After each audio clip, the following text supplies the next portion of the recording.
I just remembered the first time I really met you, you were tweeting, and it was in the green room of like NBC in New York, and couldn't get a word in edgewise because he was busy tweeting somebody the whole time. So. I was, hey, check it out, I'm in the green room with Rand Paul.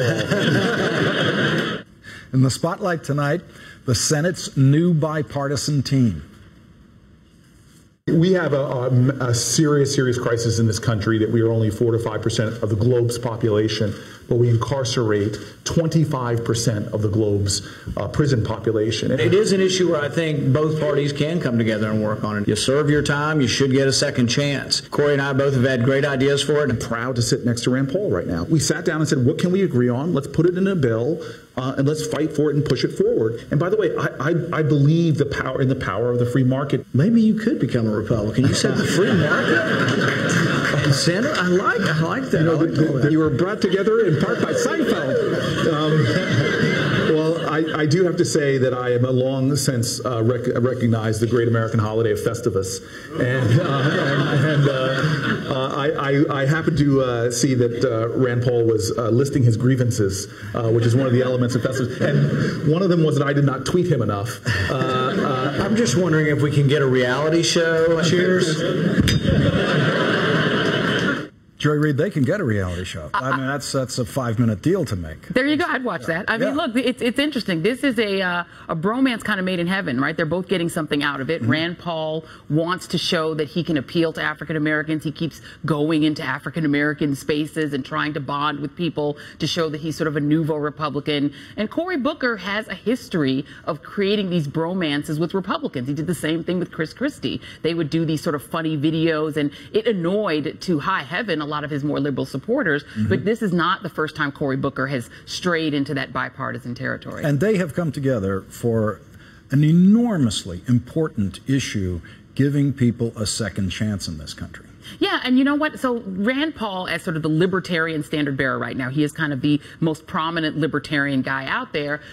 Libertarians happen to agree with liberals on issues of mass incarceration. It happens to be one of the few places, like drug policy and incarceration are the places where they dovetail. And Rand Paul, I think, is very wisely fully exploiting that by making that a signature issue for him. This is the way Rand Paul gets somewhat to the left of the Republican Party, appeals to younger moderates, to younger potentially Democrats. This is all part of his strategy of being the broadest based candidate. I won't say it's not sincere because it's something he's been talking about a long time, and there are some questionable things about Rand Paul and his views on the Civil Rights Act, etc. But on this issue, he comes across as authentic because it's authentically libertarian. I mean, I think this is not a challenge for senators because they do this all the time. They take each other one issue at a time. And you never really become a senator's enemy, or you never really become his permanent friend, because you're always sometimes cooperating on this issue, opposed to each other on another issue.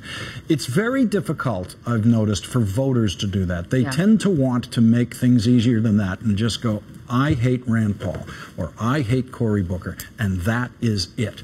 And so voters are much more reluctant to watch senators work individually with another senator who they don't like over something that that voter might even want. Yeah, it's one of the insincerities of the public. When they give their opinion to pollsters, they say, what I want is bipartisanship. Yeah. What I want is people to work together across the aisle. That's not what they want. Because as soon as their senator or somebody that they are a fan of starts to do it, people tend to get very upset. Remember, Teddy Kennedy caught a lot of heat for working with George W. Bush across the aisle on education reform. People still detest No Child Left Behind. So the actual act of bipartisanship can be tricky. John McCain and Hillary Clinton famously got along very well in the Senate. She may even still pay for that, for having those friends across the aisle. So functionally, it can be dicey. But I think for both of these guys who want a national profile, it's definitely a way to particularly get, let's say, the media and get other people on their side and give themselves sort of a bigger picture. But each one of them, and it seems to me Rand Paul's taking the bigger risk here, each one of them takes a risk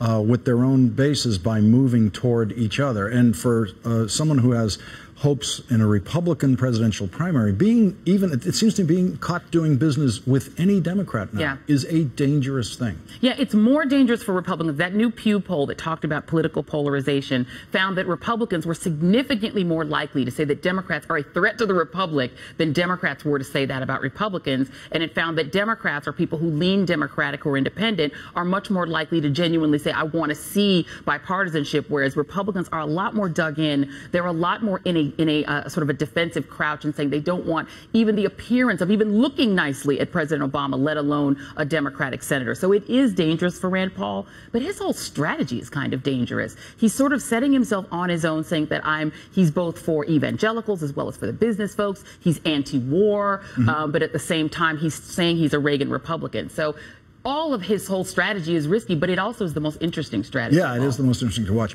Joy, you're doing something very special on your program tomorrow.